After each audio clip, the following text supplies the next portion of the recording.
Hello student, welcome to commerce by Harshita. तो जैसा कि आप लोगों की रिक्वेस्ट आ रही थी, तो बहुत सारे स्टूडेंट रिक्वेस्ट कर रहे थे कि मैम हमें थ्योरी क्वेश्चन भी सॉल्व करवा दीजिए। जो प्रीवियस ईयर क्वेश्चंस में थ्योरी क्वेश्चंस पूछे गए हैं उसको भी सॉल्व करवा दीजिए। तो आज इस वीडियो में हम जो है कंप्यूटराइज्ड अकाउंटिंग सिस्टम का पीवाईक्यू डिस्कस करने वाले हैं, जो कि आपके 2022 से लेकर 2025 के बीच में आए हैं। तो क्वेश्चंस बहुत ज़्यादा थे, तो अभी मैं जितने क्वेश्चंस कलेक्ट कर पाई हूँ मैं उतने लेके आई हूँ पार्ट 1 में, ठीक है। और मैं कोशिश करूँगी कि 1-2 दिन में आपको पार्ट 2 और पार्ट 3 मिला करके, मतलब 3-4 पार्ट में सारे क्वेश्चंस कवर करा दूँ, ठीक है। तो ये जो वीडियो है इसको आप अच्छे से देख लीजिएगा एग्ज़ाम से पहले, तो आपके जो थ्योरी के क्वेश्चंस हैं वो भी आपके उसमें भी फुल मार्क्स आ जाएंगे, ठीक है। तो इसमें मैंने अभी तक जितना देखा है उसमें थ्योरी के क्वेश्चंस काफ़ी रिपीटेड थे, तो उनको जो है छाँटने में मुझे थोड़ा टाइम लग गया, नहीं तो मैं ये वीडियो कल ही अपलोड कर देती। तो मैं आप लोगों के लिए कलेक्ट करके ले आई हूँ जो रिपीटेड क्वेश्चंस हैं उनको हटा करके। तो जितने भी इंपॉर्टेंट क्वेश्चंस हैं वो इस वीडियो में मैं आपको डिस्कस करूँगी। तो ये वीडियोज़ आप ज़रूर देख लीजिएगा, जितने भी आपके थ्योरी के पीवाईक्यूज़ वाली प्लेलिस्ट है। मतलब अभी तक जितने भी मैंने प्रीवियस ईयर क्वेश्चंस की जो वीडियोज़ डाली है उसको ज़रूर देख लीजिएगा आप, ठीक है। तो चलिए आज का वीडियो स्टार्ट करते हैं। तो सबसे पहला क्वेश्चन कह रहा है, जो कि आपका 3 नंबर में पूछा गया है, explain the following: memo voucher, post dated voucher और यूज़र डिफाइंड बाउचर। तो सबसे पहला बाउचर है मेमो बाउचर। मेमो बाउचर हमारा एक नॉन अकाउंटिंग बाउचर होता है। मतलब जो एंट्रीज़ हम मेमो बाउचर में करते हैं उसका हमारे फाइनेंशियल स्टेटमेंट पे कोई असर नहीं पड़ता, ठीक है। तो it is a non accounting voucher whose entries do not affect your accounts at all. तो इसमें हम जो भी एंट्री करेंगे उसका हमारे अकाउंट्स पे असर नहीं पड़ेगा। The entries in this voucher are not posted into ledgers. जो एंट्री हम मेमो बाउचर में कर रहे हैं वो लेज़र में पोस्ट नहीं की जा रही है, ना ही हमारे फाइनेंशियल स्टेटमेंट में डाली जा रही है, ठीक है। ये स्टोर की जा रही है एक सेपरेट मेमो रजिस्टर में। अगर हम इसके एग्जांपल की बात करें तो जैसे हम सस्पेंस का जो बैलेंस है वो दिखाते हैं, जैसे आइटम्स जो अप्रूवल के लिए गए हैं उनको दिखाना चाहें तो हम मेमो बाउचर में दिखा देते हैं, जिससे हमारे फाइनेंशियल स्टेटमेंट पे कोई असर नहीं पड़ता, ठीक है। नेक्स्ट है हमारा पोस्ट डेटेड बाउचर। तो इसके नाम से ही क्लियर है कि ये पोस्ट डेटेड बाउचर है। मतलब फ्यूचर एंट्रीज़ के लिए अगर आपको कोई एंट्री करनी है, फ्यूचर बाउचर एंट्री करनी है, तो वो आप पोस्ट डेटेड बाउचर में करते हो। तो it is use to record future dated transaction. Future dated transactions को रिकॉर्ड करने के लिए आप इसका यूज़ करते हो, सच एज चेक्स और instalments which do not affect ledger balances. तो ऐसे चेक इंस्टॉलमेंट जो लेजर बैलेंसेस को अफेक्ट नहीं करेंगे, हमें फ्यूचर डेटेड एंट्री है उसको हम इसमें कर रहे हैं, ठीक है। Until the specific date is reached by pressing Ctrl+T और clicked post dated in a voucher screen and setting the future date. हम फ्यूचर डेट सेट करेंगे तो टैली हमारा ऑटोमेटिकली कन्वर्ट कर देता है voucher into a regular transaction on that date. तो याद रखिएगा, इसके नाम से क्लियर है कि ये पोस्ट डेटेड यानी फ्यूचर एंट्री को रिकॉर्ड करने के लिए। नेक्स्ट है हमारा यूज़र डिफाइंड बाउचर। इसके भी नाम से क्लियर है कि ऐसा बाउचर जो यूज़र के द्वारा डिफाइन किया जाता है, ठीक है। तो a user defined voucher in accounting software like Tally is a customised voucher type. तो ये एक कस्टमाइज्ड बाउचर टाइप होता है जिसको क्रिएट किया जाता है एक स्पेसिफिक ऑर्गेनाइजेशनल नीड्स को फुलफिल करने के लिए, ठीक है। Enabling flexibility beyond standard types like payment और received. It allow for unique numbering. तो इसमें यूनिक नंबरिंग हो सकती है, कस्टम फील्ड्स हम बना सकते हैं या टेलर्ड वर्कफ्लो कर सकते हैं, स्पेशलाइज्ड ट्रांजेक्शन को रिकॉर्ड किया जाता है। तो यूज़र डिफाइंड है, तो बेसिकली ये किसी स्पेसिफिक ऑर्गेनाइजेशनल नीड्स को फुलफिल करने के लिए बनाया जाता है, ठीक है, क्योंकि यूज़र ने खुद से डिफाइन किया है इस बाउचर को। तो याद रखिएगा। नेक्स्ट क्वेश्चन में कह रहा है, explain generic and customised accounting software. तो जेनरिक और कस्टमाइज्ड अकाउंटिंग सॉफ्टवेयर हमें समझना है। और करके दूसरा क्वेश्चन पूछा है, a business data needs to be guarded from its competitors. Explain which features of computerised accounting system helps a business to maintain its secrecy. तो सबसे पहले हम पहला क्वेश्चन देखते हैं जिसमें जेनरिक और कस्टमाइज्ड अकाउंटिंग सॉफ्टवेयर को एक्सप्लेन करना है। तो अगर हम जेनरिक सॉफ्टवेयर की बात करें तो वही जो हमारा रेडीमेड सॉफ्टवेयर होता है जो हम मार्केट से खरीदते हैं, वही हमारा क्या कहलाता है, जेनरिक अकाउंटिंग सॉफ्टवेयर कहलाता है। तो ये प्री पैकेज्ड होता है, ऑफ द सेल्फ प्रोडक्ट होता है, और ये डिज़ाइन किया जाता है ब्रॉड ऑडियंस को ध्यान में रख के।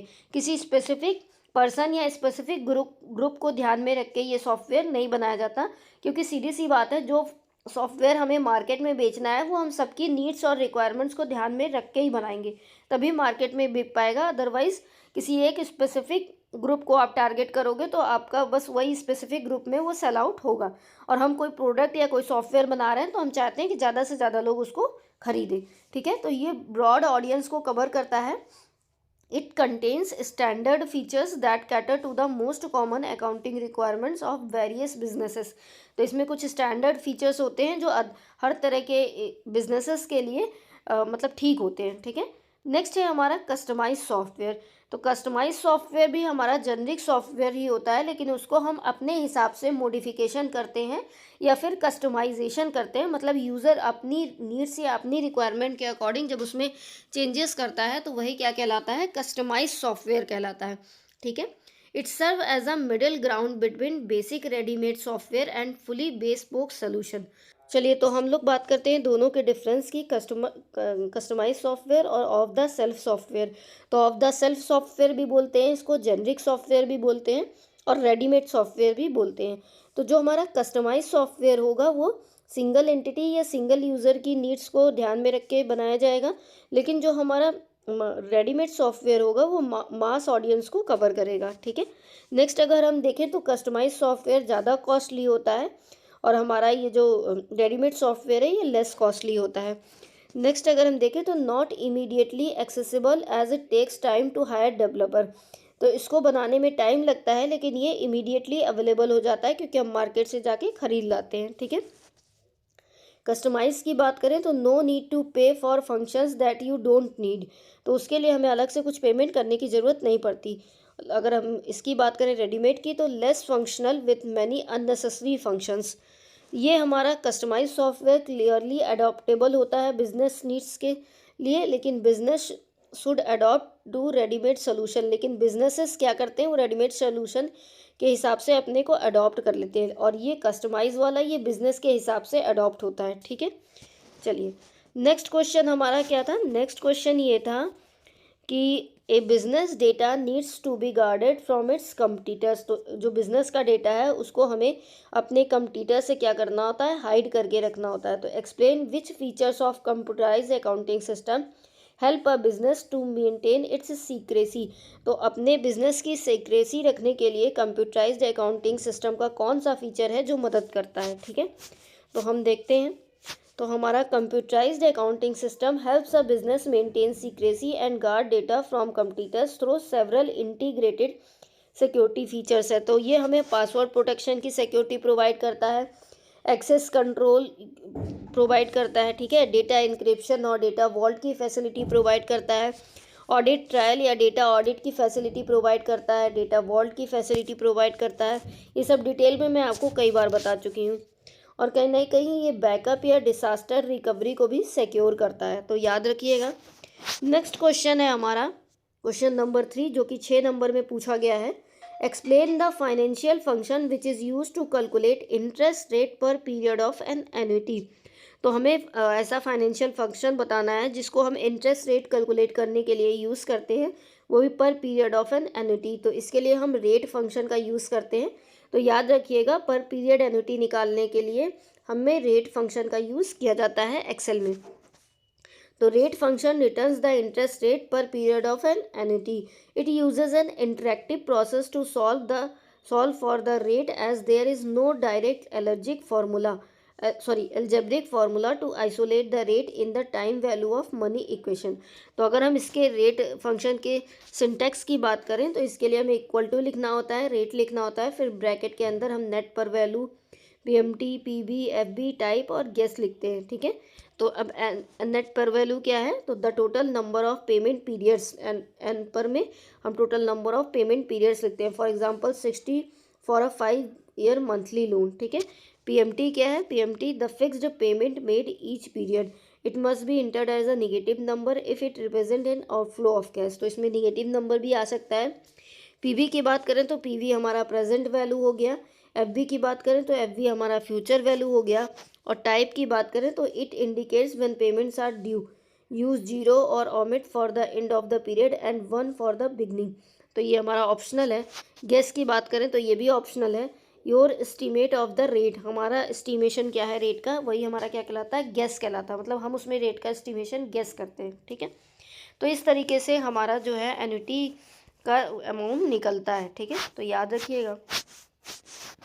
नेक्स्ट क्वेश्चन देखते हैं। नेक्स्ट क्वेश्चन 1 नंबर का है, जिसमें पूछा है identify the error which will be displayed on the screen when the value is not available to a function और फॉर्मूला। तो जब हम वैल्यू नहीं रिप्रेजेंट कर रहे होते हैं किसी फंक्शन या फॉर्मूला में, तो कौन सा एरर आता है, तो हमारा #n/a एरर आता है। ठीक है, तो याद रखिएगा, जब हम कोई वैल्यू नहीं डाल रहे होते हैं अपने फंक्शन या फॉर्मूला में, तो हमारा #n/a का एरर आता है। ठीक है, चलिए नेक्स्ट क्वेश्चन में कह रहा है computerised accounting system rest on 5, ये भी 1 नंबर का है। तो कौन से 5 पिलर्स या कंपोनेंट्स होते हैं, तो डेटा होता है, पीपल होता है, प्रोसीजर होता है। तो पीपल तो यूज़र में ही आ गया, तो ये नहीं होगा। ठीक है, और लॉजिक भी नहीं होता, टाइमली एक्सेस भी नहीं होता। तो हमारा सबसे बेस्ट ऑप्शन है ए वाला, हार्डवेयर और सॉफ्टवेयर। तो याद रखिएगा कि हमारे 5 पिलर्स या 5 कंपोनेंट्स जो है कंप्यूटराइज्ड अकाउंटिंग सिस्टम के, वो है आपके डेटा। ठीक है, डेटा, पीपल, प्रोसीजर, हार्डवेयर और सॉफ्टवेयर, और इन सबको डिटेल में मैंने पिछले वीडियोस में कई बार एक्सप्लेन किया है। ठीक है, चलिए नेक्स्ट क्वेश्चन में कह रहा है, ये भी आपका 1 नंबर का है, which of the following is not a limitation of computerised accounting system. तो फास्टर एब्सोलेंस, मतलब कि ये ओल्ड डेटा को अपडेट कर लेता है फास्टली, तो ये तो इसकी लिमिटेशन नहीं है, एडवांटेज है। Data are prone to hacking, data ये भी हमारी मतलब ओल्ड हो जाता है तो हमें अपडेट करवाना पड़ता है, ये एक लिमिटेशन हो गई। Data are prone to hacking, data हमारा हैक हो जाता है, ये एक लिमिटेशन है। तीसरा बोल रहा है डेटा मे बी लॉस्ट और करप्टेड, तो ये भी सही बात है कि डेटा कभी कभी हमारा लॉस्ट हो जाता है या करप्टेड हो जाता है। ठीक है, पावर इंटरप्शन की वजह से। तो ये तीनों तो हमारी लिमिटेशन है, लेकिन जो बी वाला ऑप्शन है, economy in processing of accounting data, तो हमारा अकाउंटिंग डेटा को प्रोसेस करना इकोनॉमिकल होता है जब हम कंप्यूटर की मदद से अकाउंटिंग कर रहे होते हैं। तो ये वाला ऑप्शन हमारा एडवांटेज है, ये लिमिटेशन नहीं है, तो इसलिए बी हमारा आंसर हो जाएगा, क्योंकि क्वेश्चन में पूछा है कि कौन सा कंप्यूटराइज्ड अकाउंटिंग सिस्टम का लिमिटेशन नहीं है। ठीक है, चलिए नेक्स्ट क्वेश्चन में देखते हैं, ये भी 1 नंबर में पूछा गया है। MS Excel considers which of the following group of mathematical operation to be of equal importance। तो कौन सा ऐसा एक मैथमेटिकल ऑपरेशन है जिसको इक्वल इम्पोर्टेंस देता है MS Excel। तो ये हमारा डिवीज़न और मल्टीप्लिकेशन होता है। तो याद रखिएगा, डिवीज़न और मल्टीप्लिकेशन को MS Excel इक्वली इम्पोर्टेंस देता है। ठीक है, चलिए नेक्स्ट क्वेश्चन हमारा कह रहा है, ये भी 1 नंबर में पूछा गया है, individual values represented by bars, columns, lines, pie और various forms plotted on a chart are known as data markers. तो इन्हें हम डेटा मार्कर्स कहते हैं, जो हमारी इंडिविजुअल वैल्यू को रिप्रेजेंट करती हैं, जैसे बार हो गया, कॉलम हो गया, लाइन हो गया, पाई हो गया, या वेरियस फॉर्म्स जो हमने प्लॉट किए हैं चार्ट में। ठीक है, तो उसे डेटा मार्कर्स बोलते हैं। नेक्स्ट क्वेश्चन हमारा 3 नंबर का है, इसमें कह रहा है with the help of an example explain sequential and block code. तो मैंने आपको टाइप्स ऑफ कोड कई बार पढ़ाया है, जिसमें हमने सिक्वेंशियल कोड पढ़ा है, ब्लॉक कोड पढ़ा है और निमोनिक कोड पढ़ा है। ठीक है, तो चलिए एक बार फिर से देख लेते हैं। तो सिक्वेंशियल कोड की बात करें तो ये कहीं ना कहीं एक सीक्वेंस को फॉलो करता है। ठीक है, जैसे यहाँ पे देखिए लिस्ट ऑफ एम्प्लॉयज़ की कोडिंग की गई है, तो पहला 001 हो गया, दूसरा 002 हो गया, तीसरा 003 हो गया, उसी तरीके से चौथा 004 हो जाएगा, फिर 005 हो जाएगा।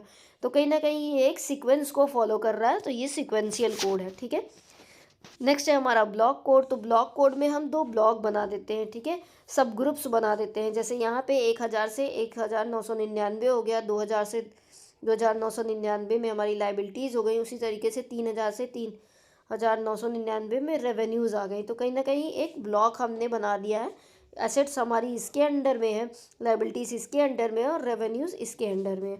तो इसे ही हम क्या कहते हैं, ब्लॉक कोड कहते हैं। तो ये अलाउ करता है to identify what a code represent just by looking at the numbers. ठीक है, तो ब्लॉक बनाया जाता है, और निमोनिक कोड्स में हम शॉर्ट फॉर्म लिखते हैं। ठीक है, तो याद रखिएगा। नेक्स्ट क्वेश्चन हमारा 6 नंबर का है, यानी इसका आंसर बड़ा होगा। तो इसमें कह रहा है as per the requirement of the user MS Excel gives an option to change chart elements. तो यूज़र के रिक्वायरमेंट में MS Excel हमें ये ऑप्शन देता है कि हम चार्ट एलिमेंट्स को चेंज कर सकते हैं। तो state the options available to change the shape line. तो शेप लाइन को कैसे चेंज करते हैं, इसका आपको इसके ऑप्शंस लिखने हैं, ठीक है। कौन कौन से ऑप्शंस हैं शेप लाइन को चेंज करने के। तो in MS Excel the shape outline option under the format tab allow users to customise the border of selected chart element. तो हम अपने चार्ट का बॉर्डर बना सकते हैं। की options including changing the colour, उसका कलर चेंज कर सकते हैं, थीम चेंज कर सकते हैं, उसकी थिकनेस या वेट उसका चेंज कर सकते हैं, हम डैश का यूज़ या डॉटेड लाइंस का यूज़ कर सकते हैं, ठीक है। और नो आउटलाइन कर सकते हैं, मतलब बॉर्डर को रिमूव भी कर सकते हैं। तो ये देखिए ऐसे ही होता है एक्सेल में शेप आउटलाइन, ठीक है, जिसमें हम अलग अलग कलर के हिसाब से कर सकते हैं, ठीक है। नो आउटलाइन भी कर सकते हैं, डैसेस भी लगा सकते हैं। देखिए ये डिफरेंट टाइप्स ऑफ डैसेस होते हैं, डॉट डॉट कर सकते हैं, डैश डैश कर सकते हैं, अलग अलग तरह की एरो होती है, ठीक है, वेट होता है, यही सारी चीज़ें हैं जो कि हम चेंज कर सकते हैं। चलिए डिटेल में समझते हैं। तो available option to change shape outline, तो शेप आउटलाइन करने के लिए तो उसका कलर है, हम उसका कलर चेंज कर सकते हैं। उसका वेट यानी उसकी थिकनेस, बॉर्डर उसका ज़्यादा चौड़ा रहेगा कि हल्का चौड़ा रहेगा, ये सारी चीज़ें कर सकते हैं। डैसेस चेंज कर सकते हैं, डैसेस मीन्स हो गया change the line style to solid dashes dots, और जैसे मैंने कहा आप ऐसे ऐसे कर सकते हैं, ऐसे कर सकते हैं, ठीक है, या फिर ऐसे डॉटेड कर सकते हैं। यही आपके क्या है, डैसेस है, जो कई तरह के एक्सेल प्रोवाइड करता है। नेक्स्ट हमारा कह रहा है, एक मिनट रुक जाइएगा। नेक्स्ट हमारा कह रहा है नो आउटलाइन। नो आउटलाइन का ऑप्शन है, हम उसका यूज़ कर सकते हैं। एरोज़ का ऑप्शन है, जिससे हम एरो बना सकते हैं, ठीक है। तो कई सारे ऑप्शंस हैं जो कि हमें शेप आउटलाइन में देता है, तो याद रखिएगा। नेक्स्ट क्वेश्चन भी हमारा 6 नंबर का है, जो कि कह रहा है state the steps to import data from text file. तो टेक्स्ट फाइल से हम डेटा को कैसे इम्पोर्ट करते हैं एक्सेल में, ये इसका स्टेप पूछ रहा है। तो steps to import text data into Excel. Open Excel and select the worksheet where you want to import data. तो हम एक्सेल को ओपन करेंगे और उस वर्कशीट को सेलेक्ट करेंगे जहाँ पर हम अपने डेटा को इम्पोर्ट करना चाहते हैं। फिर हम जाएंगे डेटा टैब में, रिबन पे जाके, फिर हम click get data from file, from text और CSV, जिस फॉर्मेट में चाहिए उसमें लेंगे। फिर locate the text file in the dialog box. तो डायलॉग बॉक्स से टेक्स्ट फाइल लोकेट करेंगे, उसको सेलेक्ट करेंगे और क्लिक कर देंगे इंपोर्ट वाले ऑप्शन पे। तो हमें एक प्रीव्यू अपीयर होगा विंडो पे, जो कि हमारे डेटा को करेक्टली सेपरेट करेगा कॉलम्स में, ठीक है। उसके बाद click load to import the data directly into a table. तो फिर हम इम्पोर्ट पे क्लिक करेंगे, डायरेक्टली वो लोड करेगा टेबल को हमारी, ठीक है। अल्टरनेटिवली हम क्लिक कर सकते हैं transform data to edit the file using Power Query before loading.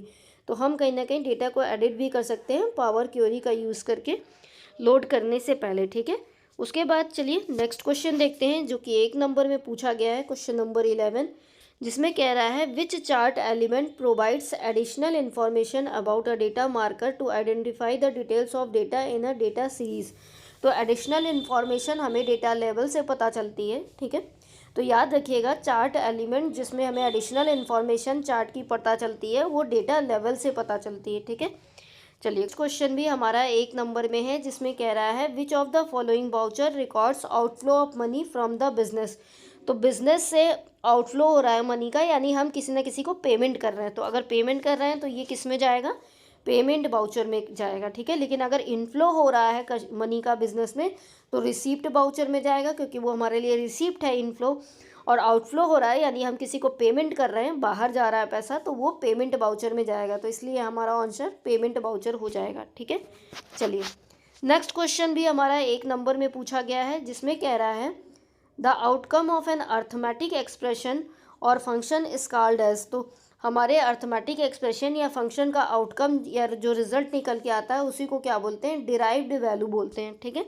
तो याद रखिएगा a derived value is the result generated after a formula और फंक्शन प्रोसेसेस इनपुट डेटा। जब हम डेटा को इनपुट कर देते हैं तो जो हमारा लास्ट में रिजल्ट निकल के आता है वही क्या कहलाता है, डिराइव्ड वैल्यू कहलाती है।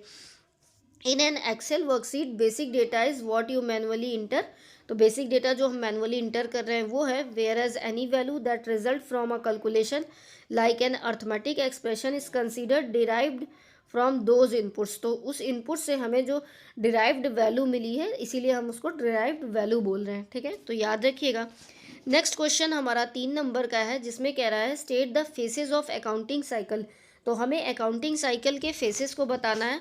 तो ये तो आपको पता ही होगा कि सबसे पहले हम ट्रांजैक्शन को आइडेंटिफाई करते हैं, फिर ट्रांजैक्शन की रिकॉर्डिंग करते हैं, फिर उसको जनरल में लेज़र एंट्री करते हैं, फिर हम उसको क्या करते हैं, ट्रायल बैलेंस बनाते हैं, फिर हम उसका एडजस्टमेंट करते हैं, फिर हम एडजस्टेड ट्रायल बैलेंस बनाते हैं, फिर हम फाइनेंशियल स्टेटमेंट बनाते हैं और फिर हम अपने ईयर एंड को क्लोज करते हैं। ठीक है, यानी फाइनेंशियल स्टेटमेंट्स कंप्लीट करते हैं, बैलेंस शीट बनाते हैं, ट्रेडिंग अकाउंट बनाते हैं, प्रॉफिट लॉस बनाते हैं। ठीक है, तो बेसिकली एक साइक्लिक के फॉर्म में हम अपनी अकाउंटिंग करते हैं।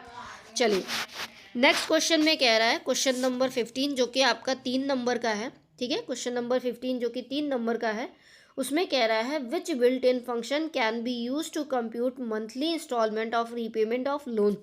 तो ऐसा कौन सा बिल्ट इन फंक्शन है जिसका आप यूज़ करते हो लोन की रिपेमेंट की मंथली इंस्टॉलमेंट निकालने के लिए, और इसके पैरामीटर्स क्या क्या हैं। ठीक है, तो इसके लिए हमारा पीएमटी फंक्शन यूज़ किया जाता है, मैंने आपको कई बार बताया है। तो the PMT function is the primary built in financial function in spreadsheet software like Excel and use to compute monthly instalments. तो ईएमआई कैलकुलेट करनी हो या मंथली इंस्टॉलमेंट कैलकुलेट करनी हो for a loan based on a constant interest rate and fixed payment, तो उसके लिए हम पीएमटी फंक्शन का यूज़ करते हैं। इसके सिंटेक्स की बात करें तो हम इक्वल टू पीएमटी लिखते हैं, फिर ब्रैकेट में रेट हो गया, नेट पर वैल्यू हो गई, प्रेजेंट वैल्यू, फ्यूचर वैल्यू और टाइप हो गया। ठीक है, फिर ब्रैकेट क्लोज कर देते हैं तो हमारा अमाउंट निकल के आ जाता है। ठीक है, पैरामीटर्स की बात करें तो सबसे पहले रेट है, तो the interest rate per period हमारा कौन सा रेट है ये हमें लिखना है। फिर net per value the total number of payment periods हमारे, फिर प्रेजेंट वैल्यू और द प्रिंसिपल लोन अमाउंट, फिर F B the future value और cash balance desired after the last payment. फिर हमारा टाइप है जो कि ऑप्शनल है, when payments are due, 0 is equal to end of period और या फिर 1 बिगनिंग ऑफ पीरियड, तो ये हमारा ऑप्शनल होगा। ठीक है, चलिए नेक्स्ट क्वेश्चन पे चलते हैं जो कि हमारा 16 और ये आपका 4 नंबर में पूछा गया है। ठीक है, तो हमें एक कोड डेवलप करना है निशा के लिए जिनका रोल नंबर 23 है, जिन्होंने सेक्शन ए में एडमिशन लिया है क्लास 11 में और 2024 में एडमिशन लिया है। इनके स्कूल नंबर का नाम 10 है, run by the education for all trust, और section is a science stream section, इनका साइंस स्ट्रीम सेक्शन है, सेक्शन ए है और उसका कोड है 1। तो हमें इसकी कोडिंग करनी है। तो एक लॉजिकल कोड बनाने के लिए निशा के रिकॉर्ड का हमें एक ब्लॉक कोडिंग का यूज़ करना होगा। ठीक है, this ensure that each part of the code represent a specific piece of information. तो हमने 10 लिख दिया, 2024 लिख दिया, 11 लिख दिया, 1 लिख दिया, 23 लिख दिया। ठीक है, तो अगर हम कोड का ब्रेक डाउन करें तो 10 इनके स्कूल नंबर हैं और 2024 इनका ईयर ऑफ एडमिशन है और 11 इनका क्लास है जिसको हमने 11 लिखा है, और सेक्शन ए इनका साइंस है तो वो 1 है तो इसलिए हमने 1 लिखा है। रोल नंबर इनका 23 है तो लास्ट में 23 लिख दिया है। ठीक है, तो सारी चीज़ों को मिला करके इसका एक कोड बना दीजिए डैश लगा करके ब्लॉक के फॉर्म में, तो वही इसका आंसर हो जाएगा। अब अल्टरनेट ऑप्शन क्या है, इसका हम निमोनिक कोड भी बना सकते हैं आगे SCH लिख करके और यहाँ पे 11th A और ये सारी चीज़ें लिख करके। ठीक है, चलिए नेक्स्ट क्वेश्चन देखते हैं जो ऑप्शनल करके है, तो उसमें कह रहा है एक्सप्लेन नंबर फॉर्मेटिंग। तो हमें नंबर फॉर्मेटिंग एक्सप्लेन करनी है एक्सेल में। ठीक है, तो नंबर फॉर्मेटिंग की बात करें तो ये एक फीचर है जिसका यूज़ किया जाता है to change the appearance of a cell's value without altering the actual data stored in it. तो हम एक्चुअल डेटा जो स्टोर है उसको अल्टर किए बिना ही सेल वैल्यू के अपीयरेंस को चेंज करते हैं नंबर फॉर्मेटिंग के थ्रू। ठीक है, तो it allows you to present data in a way that is meaningful to the user. तो ये हमारे डेटा को एक मीनिंगफुल फॉर्म में कन्वर्ट करता है, such as adding currency symbols, उसमें करेंसी सिंबल ऐड करके या डेसिमल पॉइंट ऐड करके या परसेंटेज का साइन ऐड करके या फिर लार्ज नंबर्स को जैसे कि मिलियंस या 1000 में जो नंबर्स हैं उनको सेपरेट करके कॉमा से। ठीक है, तो इसी का यूज़ करते हैं नंबर फॉर्मेटिंग से। ठीक है, नेक्स्ट है आपका क्वेश्चन नंबर 17 जो कि आपका 6 नंबर का है। इसमें कह रहा है name the error which occurs when there is some invalid numeric value. तो जब आप कोई इनवैलिड न्यूमेरिक वैल्यू डालते हैं तब कौन सी एरर होती है। फॉर एग्जांपल आपने स्क्वायर रूट कैलकुलेट किया है वो भी निगेटिव नंबर का। ठीक है, तो is placed in the formula और फंक्शन, तो state its possible causes and their solution. तो ऐसी एरर का नाम लिखना है जो हम इनवैलिड न्यूमेरिक वैल्यू डालते हैं तो हमें फेस करनी पड़ती है और वो क्यों फेस हो रही है, उसके पॉसिबल कॉजेज़ क्या हैं और क्या उसका सोल्यूशन है। ये सारी चीज़ें हमें एक्सप्लेन करनी है इस क्वेश्चन में। ठीक है, तो चलिए देखते हैं। तो the error that occurs when an invalid numeric value is placed in a formula और function is the hash number. ठीक है, तो जब इनवैलिड न्यूमेरिक वैल्यू डालते हैं तो हैश NUM करके एरर आपकी शो करती है। ठीक है, जिसको हम नंबर एरर बोलते हैं। ठीक है, तो it signifies that a calculation can not be perform. तो ये बताता है कि हमारा कैलकुलेशन अब नहीं हो पाएगा क्योंकि हमने इनवैलिड नंबर प्लेस किया है। ठीक है, often due to impossible math, invalid arguments और number being too large small for the application to process। अब इसके causes और solution क्या है? causes, पहला cause है negative number in square root. अगर हम निगेटिव नंबर स्क्वायर रूट में लेते हैं तो ये आता है। और इसका सोल्यूशन क्या है? Use the absolute value function. हमें एब्सोल्यूट वैल्यू फंक्शन का यूज़ करना चाहिए, जैसे इक्वल टू सॉर्ट ABS और उसके बाद उसका स्क्वायर रूट करना चाहिए to make the number positive, और यूज़ एन इफ़ स्टेटमेंट, या फिर हम उसका इफ़ स्टेटमेंट का यूज़ करेंगे नेगेटिव नंबर्स को चेक करने के लिए। ठीक है, नेक्स्ट हमारा जो कॉज होता है वो है name too large, number too large और स्मॉल। हमारा नंबर बहुत बड़ा है या बहुत छोटा है। ठीक है, तो एक calculation produces a result exceeding the capacity of the spreadsheet. तो उसकी एक लिमिट है, उसी के हिसाब से हमें नंबर प्लेस करना होता है। सोल्यूशन की बात करें तो एडजस्ट द इनपुट वैल्यूज और formulas to keep the result within the acceptable numeric range.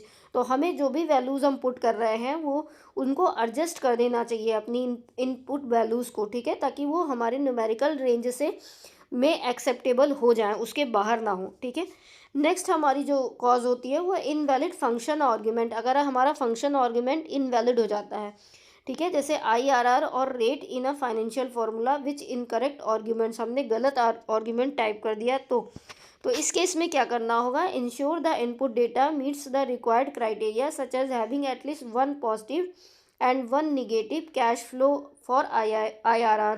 ठीक है, तो हमें वन निगेटिव और वन पॉजिटिव कैश फ्लो का एक बनाना है टाइप, ताकि हम जो है सोल्यूशन ला सकें। ठीक है, नेक्स्ट हमें जो फेस करना पड़ता है वो इटरेटिव फार्मूला फेलर है।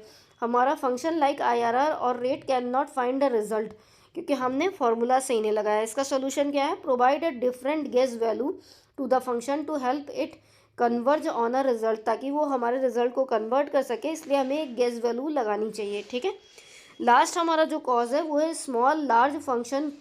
अगर हमने स्मॉल या लार्ज फंक्शन डाला है with an value that is outside the data set size, हमारे डेटा सेट साइज से बाहर ही है बिल्कुल, तो उसके लिए हमें एक n वैल्यू रैंक करनी होगी with in the number of items in your data set. ठीक है, तो ये कुछ इसके कॉजेज़ हैं और सोल्यूशंस हैं। ठीक है, चलिए क्वेश्चन नंबर 18 देखते हैं। ये भी हमारा एक नंबर में पूछा गया है, जिसमें कह रहा है how are ranges identified within Excel. तो एक्सेल में रेंजेस को कैसे आइडेंटिफाई करते हैं? तो हम कॉमा का यूज़ करके रेंजेस में एक्सेल में रेंजेस को आइडेंटिफाई कर पाते हैं। अब इसका एक्सप्लेनेशन देखते हैं। व्हील द कोलन का सिंबल ये है, is the standard range operator use to identify a continuous rectangular block of cells. तो जैसे A1 से B10 तक हमें करना है, तो हम रेंज ऐसे कोलन के थ्रू डिवाइड करते हैं, स्टैंडर्ड रेंज देते हैं। ठीक है, लेकिन जो कॉमा है ये एक यूनिक ऑपरेटर है। ठीक है, union operator use to identify and group multiple individual cells और separate ranges into a single reference. तो ये उसके थ्रू आइडेंटिफाई कर सकते हैं हम कॉमा के थ्रू। ठीक है, चलिए नेक्स्ट क्वेश्चन हमारा 19, ये भी एक नंबर का है। इसमें कह रहा है two important requirement of an accounting report are. तो हमारी अकाउंटिंग रिपोर्ट की टू इम्पॉर्टेंट रिक्वायरमेंट्स क्या है? तो ये टाइमलीनेस होनी चाहिए और रिलीवेंस होना चाहिए। हमारी जो अकाउंटिंग रिपोर्ट है वो टाइमली मिलनी चाहिए हमें, और रिलीवेंट होनी चाहिए, मतलब हमारे बिजनेस से जुड़ी हुई होनी चाहिए, इररिलीवेंट नहीं होनी चाहिए। ठीक है, तो ये सबसे ज़्यादा इंपॉर्टेंट चीज़ें हैं। चलिए एक्सप्लेनेशन देखते हैं। For an accounting period to be effective it must satisfy these two critical criteria, एक टाइमलीनेस और दूसरा relevance. Timeliness, information must be available to the decision maker in time. तो जो डिसीजन लेना है उसको, उसके लिए इंफॉर्मेशन टाइम पे उसे मिलनी चाहिए, ताकि वो कैपेबल हो जाए to be capable of influencing their decision, ताकि वो कैपेबल होकर के, इन्फ्लुएंस होकर के अपने डिसीजंस ले सके। क्योंकि आउटडेटेड इन्फॉर्मेशन से कोई भी फास्ट मूविंग बिजनेस इन्वायरमेंट नहीं चल सकता। ठीक है, उसी तरीके से रिलीवेंस होना चाहिए। The data must be pertinent to the specific decision at hand. It should help users evaluate past, present और फ्यूचर इवेंट्स। तो हम जो भी डेटा दे रहे हैं अकाउंटिंग का, उससे वो अपने पास्ट, प्रेजेंट और फ्यूचर इवेंट्स के बारे में डिसीजन ले सके, उसके लिए मदद मिले उसको, ठीक है, हेल्पफुल होना चाहिए for past, present and future. Irrelevant data का कोई मतलब नहीं है अकाउंटिंग में, ठीक है। चलिए नेक्स्ट क्वेश्चन, जो कि हमारा 6 नंबर या 4 नंबर का होगा। तो क्वेश्चन नंबर 20 में कह रहा है name the error which occurs when a given number is divided by 0। तो अगर हम 7 को डिवाइड कर रहे हैं 0 से, तो कौन सा एरर शो करेगा, ठीक है। जब भी हम किसी नंबर को 0 से डिवाइड करते हैं तो कौन सा एरर शो करता है, और what are the reason for this error, और उस एरर के शो करने का क्या कारण है, और उस एरर को कैसे करेक्ट किया जा सकता है, ठीक है। चलिए देखते हैं। In Microsoft Excel, the error that occurs when a number is divided by 0 or by an empty cell is hash div divided by 0। तो ये एरर शो करेगा जब हम किसी नंबर को 0 से डिवाइड कर रहे हो, तो ठीक है। This error is a safety mechanism indicating that the formula is attempting a mathematically impossible operation. तो ये जो एरर है ये शो करती है कि हमारा जो फॉर्मूला में हम जो वैल्यू डाल रहे हैं वो मैथमेटिकली इम्पॉसिबल ऑपरेशन है, ठीक है।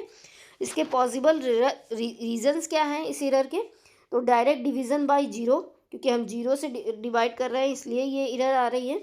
Reference to an empty cell, empty cell में हम रेफरेंस दे रहे हैं। Dividing a value by a cell that contain no data, मतलब वो डेटा ही नहीं है, 0 है तो मतलब नो डेटा। और थर्ड हम कह रहे हैं कि रेफरेंस टू अ 0 वैल्यू, हम 0 वैल्यू का रेफरेंस दे रहे हैं इसलिए एरर आ रही है। और डेटा इनकम्प्लीट है इसलिए एरर आ रही है। लाइक एवरेज और standard on a range of cell that are all empty और contain only text as these functions perform division as part of their internal logic. तो 0 से कोई फंक्शन परफॉर्म नहीं होता है, तो ये एक तरह का इनकम्प्लीट डेटा है इसलिए एरर आ रही, ठीक है। तो रीज़न याद रखिएगा, हम 0 से डिवाइड कर रहे हैं ये एक रीज़न है। एम्प्टी सेल है क्योंकि 0 को हम एम्प्टी सेल मानते हैं। हम 0 वैल्यू का रेफरेंस दे रहे हैं और डेटा हमारा इनकम्प्लीट है, ये इसके रीजंस है। इस वजह से हमारी ये वाली एरर आ रही है, ठीक है, जिसको हम कहते हैं हैश div और डिवाइडेड बाय 0 एरर, ठीक है। तो ये एरर तब आती है जब हम 0 से किसी नंबर को डिवाइड कर रहे हो। तो अब देखते हैं कि हम इस एरर को कैसे अवॉइड या करेक्ट कर सकते हैं। हमें अपने डिनोमिनेटर को चेक करना है कि वो कहीं 0 या ब्लैंक तो नहीं है, ठीक है, कहीं डेटा मिसिंग तो नहीं है। हम करेक्ट वैल्यू को इंटर करके उसको सही कर सकते हैं। और नेक्स्ट हम इफ़ फंक्शन का यूज़ कर सकते हैं कि अगर b1 0 है तो this return 0 instead of the error, तो उस केस में हमारा रिजल्ट जो है वो 0 आना चाहिए, एरर ना आए। तो इफ़ स्टेटमेंट का यूज़ कर सकते हैं। नेक्स्ट हम यूज़ कर सकते हैं इफ़ एरर फंक्शन का यूज़ कर सकते हैं, a1 divided by b1 data, ठीक है। तो इफ़ एरर का यूज़ कर सकते हैं, इफ़ एरर फंक्शन का यूज़ कर सकते हैं, और हम इस एरर और इस डिवीज़न 0 फंक्शन का यूज़ कर सकते हैं इस एरर को सॉल्व करने के लिए, ठीक है। चलिए नेक्स्ट क्वेश्चन है हमारा 21, जो कि है state the steps to prepare a chart. 4 number का क्वेश्चन है और हमें स्टेप्स लिखने हैं एक चार्ट को प्रिपेयर करने के एक्सेल में, ठीक है। तो सीधी सी बात है, अगर हमें कोई चार्ट प्रिपेयर करना है एक्सेल में तो सबसे पहले हमारे पास डेटा होना चाहिए। कोई डेटा होगा तो उसी को सेलेक्ट करके हम उसका चार्ट बनाएंगे ना। तो preparing a chart in Microsoft Excel, चलिए देखते हैं। तो preparing a chart in a Microsoft Excel involves organizing your data. पहले हम डेटा को ऑर्गेनाइज करेंगे, फिर चार्ट को इंसर्ट करेंगे और फिर उसको अपने हिसाब से कस्टमाइजेशन या मॉडिफिकेशन करेंगे, ठीक है। तो क्या क्या स्टेप्स हैं जो कि हमें फॉलो करने वाले होते हैं। तो सबसे पहला स्टेप है हमारा प्रिपेयर एंड सेलेक्ट डेटा। तो पहले हम डेटा को सेलेक्ट करेंगे, उसको ऑर्गेनाइज करेंगे, ठीक है, अरेंज करेंगे। उसके बाद हम क्या करेंगे, इंसर्ट द चार्ट, उस डेटा को सेलेक्ट करके चार्ट को इंसर्ट करेंगे। हम गो टू इंसर्ट टैब पे जाएंगे, ठीक है, और वहाँ पे चार्ट टाइप सेलेक्ट करेंगे और फिर अपने डेटा चार्ट को इंसर्ट करेंगे। थर्ड स्टेप क्या है, हम अपने चार्ट को कस्टमाइज़ करेंगे, मतलब अपने हिसाब से उसमें चेंजेस करेंगे, चार्ट एलिमेंट्स लगाएंगे, स्टाइल और कलर चूज़ करेंगे, डेटा को फिल्टर करेंगे। और लास्ट में हम क्या करते हैं, उसको मूव या रिसाइज़ करते हैं, ठीक है, अपने अकॉर्डिंग उसका साइज़ चेक करते हैं, या उसको कहीं और लोकेशन पे मूव करना चाहते हैं या डिफरेंट वर्कशीट पे मूव करना चाहते हैं तो मूव करते हैं, ठीक है। चलिए नेक्स्ट क्वेश्चन है हमारा 4 नंबर का, ये भी है। इस क्वेश्चन में कह रहा है what is meant by internal margin while using MS Excel. तो अगर हम ऐसे MS एक्सेल यूज़ कर रहे हैं तो उसमें इंटरनल मार्जिन का क्या मतलब होता है और कौन कौन से ऑप्शंस अवेलेबल होते हैं, ठीक है। तो कई तरह की मार्जिन्स होती हैं, ठीक है। आपकी इंटरनल मार्जिन होती है, आउटर मार्जिन होती है, लेफ्ट मार्जिन होती है, राइट मार्जिन होती है, ठीक है। तो in Microsoft Excel internal margins refers to the blank space between the test and the outer border. तो आउटर बॉर्डर और टेस्ट के बीच में जो ब्लैंक स्पेस है वही उसकी इंटरनल मार्जिन कहलाती है। Such as a text box और a shape, unlike page margins which define the space around the edge of a printed sheet, internal margins control how closely text sits inside an object। तो किसी object के बीच में हमारा test कितना closely लिखा है ये हमारी इंटरनल मार्जिन कंट्रोल करती है, ठीक है। तो इंटरनल मार्जिन के ऑप्शंस क्या क्या हैं, तो you can independently adjust 4 specific internal margin settings. तो 4 तरह की होती है ये with in the format shape और फॉर्मेट ऑब्जेक्ट पैन। तो फॉर्मेट ऑप्शन पे जा करके हम इंटरनल मार्जिन सेट कर सकते हैं। तो एक हमारी लेफ़्ट मार्जिन होती है, इधर वाली मान लेते हैं, एक हमारी राइट मार्जिन होती है, एक हमारी टॉप मार्जिन होती है ऊपर की, और एक हमारी बॉटम मार्जिन होती है जो पेज के नीचे की होगी, ठीक है। तो हमारी लेफ़्ट, राइट, टॉप और बॉटम 4 तरह की हमारी इंटरनल मार्जिन होती है जिसके थ्रू हम अपनी मार्जिन सेट करते हैं एक्सेल में। तो याद रखिएगा। नेक्स्ट क्वेश्चन हमारा 23 है, ये भी आपका 6 नंबर में पूछा गया है। इसमें कह रहा है how can conditional formatting be changed. हम कंडीशनल फॉर्मेटिंग को कैसे चेंज कर सकते हैं। कंडीशनल फॉर्मेटिंग का मतलब समझते हैं आप लोग। फॉर एग्जांपल आपको कोई डुप्लीकेट वैल्यू है उसको कलर करना है तो आप कंडीशनल फॉर्मेटिंग का यूज़ करते हैं, या फिर आपको कुछ वैल्यूज़ को अलग से दिखाना है कि वो अंडर 100 वाली वैल्यूज़ एक साथ हो जाए, तो उसके लिए हम कंडीशनल फॉर्मेटिंग का यूज़ करते हैं, ठीक है। तो conditional formatting in Microsoft Excel can be changed, managed और removed through the conditional formatting rules manager. तो अगर हमें कंडीशनल फॉर्मेटिंग चेंज करनी है तो हमें दोबारा से कंडीशनल फॉर्मेटिंग के रूल मैनेजर में जाना होता है और वहीं से हम अपनी फॉर्मेटिंग को मॉडिफाई कर सकते हैं या फिर डिलीट या चेंज कर सकते हैं, ठीक है। तो अगर हमारी कोई कंडीशनल फॉर्मेटिंग हमने लगा रखी है उसको एग्जिस्टिंग रूल्स को कैसे चेंज करेंगे, तो इसके लिए हमें सेल को सेलेक्ट करना होगा जहाँ पर हमने कंडीशनल फॉर्मेटिंग लगा रखी है। फिर हम रूल मैनेजर को ओपन करेंगे, कहाँ पे जाके, होम टैब में जाएंगे, कंडीशनल फॉर्मेटिंग में जाएंगे और मैनेज रूल्स पे जाएंगे। फिर हम अपने रूल को फाइंड करेंगे। For example in the dialogs box ensure current selection और this worksheet is chosen in the drop down to see your rules. हम अपने रूल्स को देखेंगे और फिर क्या करेंगे, तो हम अपने रूल्स को फाइंड करेंगे, ठीक है। थर्ड ऑप्शन हमारा कह रहा है कि हम डायलॉग बॉक्स ओपन करेंगे या करंट सिलेक्शन पे जा करके, तो थर्ड ऑप्शन में हम क्या करेंगे, अपने रूल को फाइंड करेंगे, डायलॉग बॉक्स ओपन करेंगे, करंट सिलेक्शन करेंगे और हमारी वर्कशीट पे कौन सा रूल हमने चूज़ किया है ये हम फाइंड करेंगे। फिर फोर्थ ऑप्शन में हम क्या करेंगे, एडिट करेंगे। Select the specific rule, click edit rule in the window that appears you can change. तो हम जो है एडिट पे जाएंगे, अपनी कंडीशंस देखेंगे और फिर उसको फॉर्मेट करेंगे अपने हिसाब से, और लास्ट में हम अप्लाई को ओके कर देंगे, मतलब ओके करेंगे both Windows to save your changes.